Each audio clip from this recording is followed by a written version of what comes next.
భద్రాద్రి కొత్తగూడెం జిల్లా అశ్వారావుపేట నియోజకవర్గ కాంగ్రెస్ పార్టీ ముఖ్య నేతలతో సమావేశంలో మంత్రులు తుమ్మల నాగేశ్వరరావు, పొంగులేటి శ్రీనివాసరెడ్డి, ఎంపీ అభ్యర్థి రామసహాయం రఘురామరెడ్డి పాల్గొన్నారు.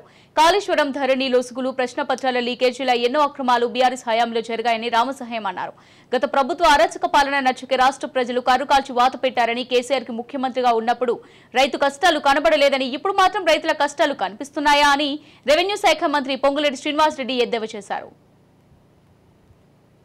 అధికారంలో ఉన్నటువంటి పార్టీ బీజేపీ ఈ దేశాన్ని ముక్కలు చేసేదానికి, ఈ సమైక్య జాతిని విడగొట్టేదానికి, కులాల పేరు మీద మతాల పేరు మీద చిచ్చులు పెట్టి మన్ని ఆ భావోద్వేగంతో అధికారంలోకి రావాలని, ఆ వచ్చినటువంటి అధికారాన్ని నిలుపుకోవాలని ఈనాడు సాక్షాత్తు రాముని కూడా బ్యాలెట్ బాక్స్ లోకి తీసుకొస్తున్నారు.